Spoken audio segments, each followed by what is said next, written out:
ಹುಡುಗಿ ಒಬ್ಬಳು ತನ್ನ ತಂದೆಗೆ ಫೋನ್ ಮಾಡಿ ನಾನೊಂದು ರಿಲೇಷನಲ್ಲಿದ್ದೇನೆ, ನಾನು ಮದುವೆ ಆಗ್ತೇನೆ ಅಥವಾ ಪ್ರಪೋಸ್ ಮಾಡಲಿಕ್ಕೆ ಹೊರಟಿದ್ದೇನೆ ಅಂತ ಹೇಳುವಾಗ ಅದು ಯಾಕೋ ಒಂದು ನೆಗೆಟಿವ್ ಥರ ಕಾಣ್ತಾ ಇತ್ತು. ನಾವು ಸೋಷಿಯಲ್ ಮೀಡಿಯಾದಲ್ಲಿ ನೀವು ಹೇಳಿದಾಗೆ ಮೊಬೈಲನ್ನು ಮಕ್ಕಳ ಕೈಯಲ್ಲಿ ಕೊಡ್ತೇವೆ. ಮಕ್ಕಳು ಇಂಥದ್ದನ್ನೆಲ್ಲ ನೋಡ್ತಾ ಇರ್ತಾರೆ, ಅಂದರೆ ಪ್ರಶ್ನೆ ಕೇಳೋದು, ಉತ್ತರ ಕೊಡೋದು, ಎಂಜಾಯ್ ಮಾಡೋದು.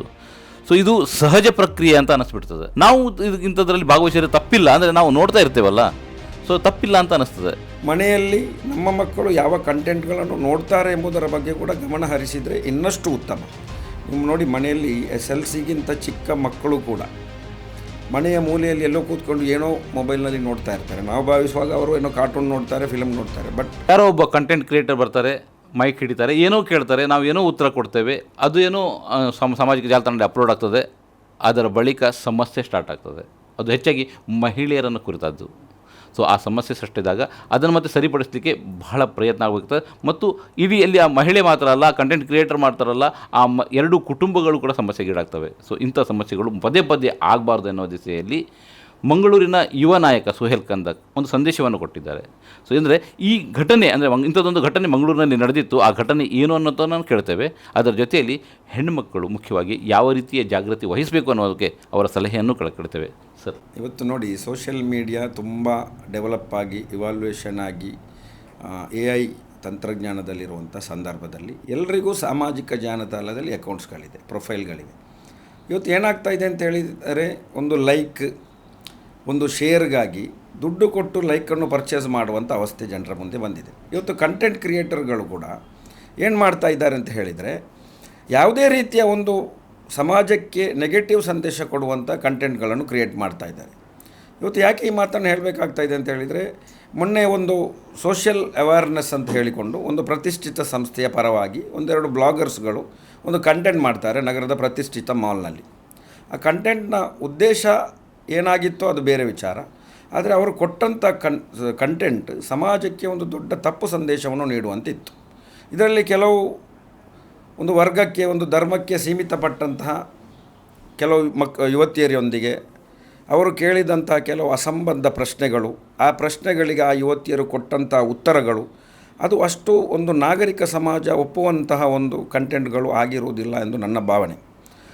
ಇವತ್ತು ಅವರು ಒಬ್ಬ ಕಂಟೆಂಟ್ ಬ್ಲಾಗರ್ ಅಥವಾ ಕ್ರಿಯೇಟರ್ ಬಂದು ಕೇಳಿದಾಗ ಅದಕ್ಕೆ ಪ್ರತಿಕ್ರಿಯಿಸಬೇಕೋ ಬೇಡವೋ ಎಂಬುದನ್ನು ನಾವು ನಿರ್ಧರಿಸಬೇಕಾದಂಥ ಅಗತ್ಯತೆ ಇದೆ. ಸಮಾಜದಲ್ಲಿ ಅಥವಾ ಸೋಷಿಯಲ್ ಮೀಡಿಯಾದಲ್ಲಿ ಬರುವಂತಹ ಎಲ್ಲ ಕಂಟೆಂಟ್ಗಳು ಸಮಾಜಕ್ಕೆ ಪೂರಕವಾಗಿರುವಂಥದ್ದಲ್ಲ. ಅದನ್ನು ವಿಶೇಷತವಾಗಿ ನಮ್ಮ ಯುವ ಸಮೂಹದ ಯುವತಿಯರು ಅರ್ಥ ಮಾಡಿಕೊಳ್ಬೇಕಾಗ್ತದೆ. ನೀವು ಕೊಡುವಂತಹ ಏನು ರಿಪ್ಲೈಗಳಿದೆ ಅಥವಾ ನೀವು ಕೊಡುವಂತಹ ಉತ್ತರಗಳಿದೆ ಅಥವಾ ನೀವು ಅದರಲ್ಲಿ ಪಾರ್ಟಿಸಿಪೇಟ್ ಮಾಡುವಂಥ ಚಾಲೆಂಜ್ಗಳಿವೆ, ಅದು ಕೆಲವು ದಿನಗಳ ನಂತರ ನಿಮಗೆ ಮುಳುವಾಗುವಂಥ ಸಂದರ್ಭಗಳನ್ನು ನಾವು ಇಲ್ಲಿ ಕಾಣ್ತಾ ಇದ್ದೇವೆ. ಇದೊಂದು ದೊಡ್ಡ ಸಮಸ್ಯೆ ಆಗುವಂಥ ವ್ಯವಸ್ಥೆ ಇತ್ತು. ಸಾಮಾಜಿಕ ಮಾಧ್ಯಮದಲ್ಲಿ 3-4 ದಿನದಿಂದ ಇದುವೇ ಚರ್ಚೆ ನಡೀತಾ ಇತ್ತು. ಸೊ ನಾವು ಇವತ್ತು ಆ ಕಂಟೆಂಟ್ ಬ್ಲಾಗರ್ಸ್ಗಳನ್ನು ಕರೆದಿದ್ದು, ಅವರು ಆ ಮಾಡಿದಂಥ ಒಂದು ಕೆಲಸ ನಾವು ಬೇಕಂತ ಮಾಡಿರೋದು ಅಲ್ಲ, ಒಂದು ಕಂಟೆಂಟ್ನ ಭಾಗವಾಗಿ ಮಾಡಿದ್ದೇವೆಂಬ ಸಮಜಾಯಿಷಿಕೆಯನ್ನು ನೀಡಿದ್ರು. ಓಕೆ, ಹಾಗಾದರೆ ಈ ಯುವತಿಯರು ಅಂತ ಹೇಳ್ತೀರಿ ನೀವು, ಮುಖ್ಯವಾಗಿ ಈ ಕಂಟೆಂಟ್ ಕ್ರಿಯೇಟರ್ಗಳು ಬರ್ತವೆ, ನಿಮ್ಮ ಹತ್ರ ಪ್ರಶ್ನೆ ಇರ್ತವೆ. ಸೊ ಇಲ್ಲಿ ಕುಟುಂಬದವರು ಯಾವ ರೀತಿ ಜಾಗೃತಿ ವಹಿಸಬೇಕು, ಯುವತಿಯರು ಯಾವ ರೀತಿ ಜಾಗೃತಿ ವಹಿಸಬೇಕು ಅಂತ ಹೇಳ್ತೀರಿ? ಇವತ್ತು ಸ್ಪೆಷಲಿ ಹೇಳಬೇಕಾದ ವಿಚಾರ ಏನಂತ ಹೇಳಿದರೆ, ಜೆನ್ಸಿ ಯುವತಿ ಯಾರಿದ್ದಾರೆ, ನಮ್ಮ ಸಹೋದರಿಯರಿದ್ದಾರೆ, ಅವರು ಜಾಸ್ತಿ ಅಟ್ರ್ಯಾಕ್ಟ್ ಆಗುವಂಥ ಸಾಮಾಜಿಕ ಜಾಲತಾಣಗಳಲ್ಲಿ ಬಹಳ ಜಾಗ್ರತೆಯನ್ನು ವಹಿಸಬೇಕಾದ ಅಗತ್ಯಗಳಿದೆ. ಎಲ್ಲ ಕಂಟೆಂಟ್ಗಳು ಹೊಂದಿಕೊಳ್ಳುವಂಥ ಕಂಟೆಂಟ್ಗಳು ಅಲ್ಲ. ಅದರಲ್ಲಿ ತಾವು ಕಾಣ್ಬೋದು, ಆ ಒಂದು ಕ್ಲಿಪ್ಪಲ್ಲಿ ಆ ಹುಡುಗಿ ಒಬ್ಬಳು ತನ್ನ ತಂದೆಗೆ ಫೋನ್ ಮಾಡಿ ನಾನೊಂದು ರಿಲೇಷನಲ್ಲಿದ್ದೇನೆ, ನಾನು ಮದುವೆ ಆಗ್ತೇನೆ ಅಥವಾ ಪ್ರಪೋಸ್ ಮಾಡಲಿಕ್ಕೆ ಹೊರಟಿದ್ದೇನೆ ಅಂತ ಹೇಳುವಾಗ, ನಮ್ಮದೆಲ್ಲ ಕುಟುಂಬ ಆಧಾರಿತ ಆಗಿರುವಂತಹ ಸಮಾಜ. ಇಲ್ಲಿ ಕುಟುಂಬದ ಆಧಾರಿತ ವ್ಯವಸ್ಥೆಯಲ್ಲಿ ತಂದೆ ತಾಯಿಗಿರುವಂಥ ಉನ್ನತ ಸ್ಥಾನಮಾನವನ್ನು ಮನಗಾಣುವಾಗ ಅದು ಯಾಕೋ ಒಂದು ನೆಗೆಟಿವ್ ಥರ ಕಾಣ್ತಾ ಇತ್ತು.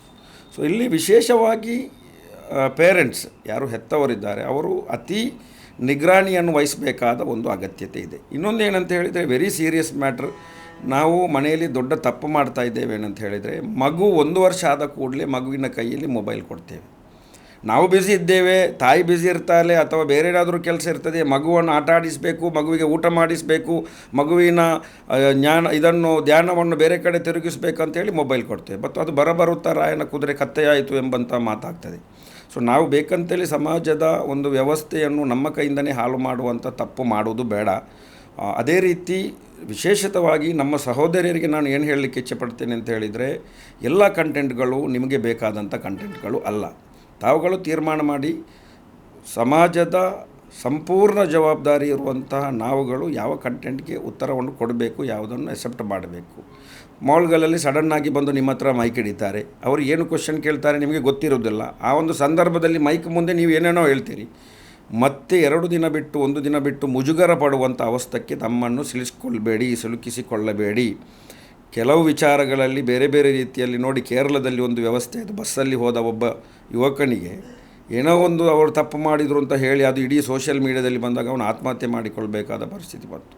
ಅದಕ್ಕೂ ಇದಕ್ಕೂ ಪೂರ ಟ್ಯಾಲಿ ಇದೆ, ಇಂಥದ್ದೇ ಮುಂದೆ ಆಗೋದು. So the best what we can do is that precautionary measurements ತೆಗೆಯುವುದು ಮುಂಚೆನೇ ಅರ್ಥ ಮಾಡಿಕೊಳ್ಳೋದು ಒಳ್ಳೆಯದು, ಉತ್ತಮ ಅಂತ ನನ್ನ ಅಭಿಪ್ರಾಯ. ಅಂದರೆ ನಾವು ಸೋಷಿಯಲ್ ಮೀಡಿಯಾದಲ್ಲಿ ನೀವು ಹೇಳಿದಾಗೆ ಮೊಬೈಲನ್ನು ಮಕ್ಕಳ ಕೈಯಲ್ಲಿ ಕೊಡ್ತೇವೆ, ಮಕ್ಕಳು ನಿಂತದನ್ನೆಲ್ಲ ನೋಡ್ತಾ ಇರ್ತಾರೆ. ಅಂದರೆ ಪ್ರಶ್ನೆ ಕೇಳೋದು, ಉತ್ತರ ಕೊಡೋದು, ಎಂಜಾಯ್ ಮಾಡೋದು. ಸೊ ಇದು ಸಹಜ ಪ್ರಕ್ರಿಯೆ ಅಂತ ಅನ್ನಿಸ್ಬಿಡ್ತದೆ.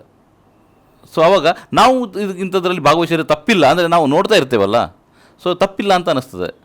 ಸೊ ಇಂತಹ ಮನೋಸ್ಥಿತಿಯನ್ನು ತಂದು ಇಟ್ಟದ್ದಕ್ಕೆ ಏನು ಜಾಗೃತಿ ವಹಿಸಬೇಕು ಅಂತ?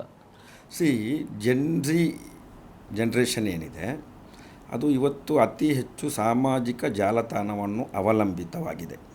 ಇನ್ನೊಂದು, ಸಾಮಾಜಿಕ ಜಾಲತಾಣದಲ್ಲಿ ಬರುವಂಥ ಕಂಟೆಂಟ್ಗಳ ಮೇಲೆ ನಾವು ಇಮಿಡಿಯೇಟ್ ಕೇಂದ್ರೀಕೃತವಾಗಿ ಆಕರ್ಷಣೆಗೆ ಒಳಗಾಗ್ತೇವೆ. ಸೊ ಈ ಒಂದು ಸಾಮಾಜಿಕ ಏನು ಪಿಡುಗು ಇದೆ, ಇದು ಇತ್ತೀಚಿನ ಒಂದು 10 ವರ್ಷಗಳಿಂದ ನಾವು ನೋಡ್ತಾ ಇದ್ದೇವೆ. ಆದರೆ ಇತ್ತೀಚಿನ 2 ವರ್ಷಗಳಲ್ಲಿ ಇದು ಅವ್ಯಾಹತವಾಗಿ ನಡೀತಾ ಇದೆ. ಸೊ ಸರ್ಕಾರ, ಕೇಂದ್ರ ಸೈಬರ್ ಇಲಾಖೆ ಡಿಪಾರ್ಟ್ಮೆಂಟ್ ಕೂಡ ಇದರ ಮೇಲೆ ಒಂದು ನಿಗರಾಣಿ ಇಡಬೇಕಾದಂಥ ಸಂದರ್ಭ ಕೂಡ ಬಂದಿದೆ. ಎಕ್ಸ್ಪ್ರೆಷನ್ ಆಫ್ ಸ್ಪೀಚ್ ಅಂತ ಹೇಳ್ತಾರೆ, ಅಥವಾ ಅವನಿಗೆ ಫ್ರೀ ಮಾತಾಡಲಿಕ್ಕೆ ಅವಕಾಶ ಇದೆ ಅಂತ ಹೇಳ್ತಾರೆ. ಆದರೆ ಕಂಟೆಂಟ್ ಬ್ಲಾಗರ್ಸ್ಗಳು ಮಾಡುವಂಥ ಕಂಟೆಂಟ್ಗಳ ಮೇಲೆ ನಾವು ಹಿಡಿತ ಸಾಧಿಸದೇ ಇಲ್ಲದಿದ್ದಲ್ಲಿ ಮುಂದಿನ ದಿನಗಳಲ್ಲಿ ಇನ್ನಷ್ಟು ಅನಾಹುತಗಳು ಸಂಭವಿಸ್ಬೋದು. ಸ್ಪೆಷಲ್ ಆಗಿ ದಕ್ಷಿಣ ಕನ್ನಡ ಜಿಲ್ಲೆಯಂಥ ಜಾಗದಲ್ಲಿ ಇಲ್ಲಿ ಬೇರೆ ಬೇರೆ ವ್ಯವಸ್ಥೆಯ ಮೂಲಕ ಜನರು ಮಾತಾಡುವಂಥ ಸಂದರ್ಭ ತಾವುಗಳು ಕಾಣ್ತೀವಿ. ಅದನ್ನು ನಾನೀಗ ಇಲ್ಲಿ ಹೆಸರು ಹೇಳಿ ಉಲ್ಲೇಖಿಸಲಿಕ್ಕೆ ನನಗೆ ಮನಸ್ಸಿಲ್ಲದಿದ್ದರೂ ಮುಂದೆ ಅನಾಹುತಗಳು ಸಂಭವಿಸ್ಬೋದು. ಅದಕ್ಕಿಂತ ಮುಂಚೆ ನಾವು ಎಚ್ಚೆತ್ತುಕೊಳ್ಳುವುದು ನಮಗೆ ಒಳ್ಳೆಯದು. ಜೊತೆಗೆ ಮನೆಯಲ್ಲಿ ನಮ್ಮ ಮಕ್ಕಳು ಯಾವ ಕಂಟೆಂಟ್ಗಳನ್ನು ನೋಡ್ತಾರೆ ಎಂಬುದರ ಬಗ್ಗೆ ಕೂಡ ಗಮನ ಹರಿಸಿದರೆ ಇನ್ನಷ್ಟು ಉತ್ತಮ. ನೀವು ನೋಡಿ, ಮನೆಯಲ್ಲಿ SLCಗಿಂತ ಚಿಕ್ಕ ಮಕ್ಕಳು ಕೂಡ ಮನೆಯ ಮೂಲೆಯಲ್ಲಿ ಎಲ್ಲೋ ಕೂತ್ಕೊಂಡು ಏನೋ ಮೊಬೈಲ್ನಲ್ಲಿ ನೋಡ್ತಾ ಇರ್ತಾರೆ. ನಾವು ಭಾವಿಸುವಾಗ ಅವರು ಏನೋ ಕಾರ್ಟೂನ್ ನೋಡ್ತಾರೆ, ಫಿಲ್ಮ್ ನೋಡ್ತಾರೆ, but we don't know what they are actually watching. So it is high time we should filter these contents. Unless we won't filter, future will be very difficult for us. So ಆ ಒಂದು ಜನ್ರೇಷನ್ನ ಪರವಾಗಿ, ಯುವ ಸಮೂಹದ ಪರವಾಗಿ, ನಮ್ಮ Gen Z ಸಮಾಜದ ಪರವಾಗಿ, ಸಮುದಾಯದ ಪರವಾಗಿ ನಾನು ಎಲ್ರಿಗೂ ವಿನಂತಿ ಮಾಡ್ತಾ ಇದ್ದೇನೆ ಅಂತ ಹೇಳಿದರೆ, ಯಾವ ಕಂಟೆಂಟ್ ಮೇಲೆ ನೀವುಗಳು ಉತ್ತರಿಸಬೇಕು, ಯಾವುದಕ್ಕೆ ನೀವು ಗಮನ ಕೊಡಬೇಕು ಎಂಬುದರ ಬಗ್ಗೆ ನಿಮ್ಮ ನಿಗ್ರಹಣೆ ಇರಲಿ. ಎಲ್ಲ ಕಂಟೆಂಟ್ಗಳೊಂದಿಗೆ ಹೋಗಿ ನಾಳೆ ನಿಮ್ಮ ನೆಮ್ಮದಿಯನ್ನು ಹಾಳು ಮಾಡುವಂಥ ವ್ಯವಸ್ಥೆಗೆ ಕೈ ಹಾಕದಿರಿ ಎಂಬ ಸಂದೇಶವನ್ನು ಈ ಮೂಲಕ ನಾನು ಕೊಡ್ತಾ ಇದ್ದೇನೆ. Thank you.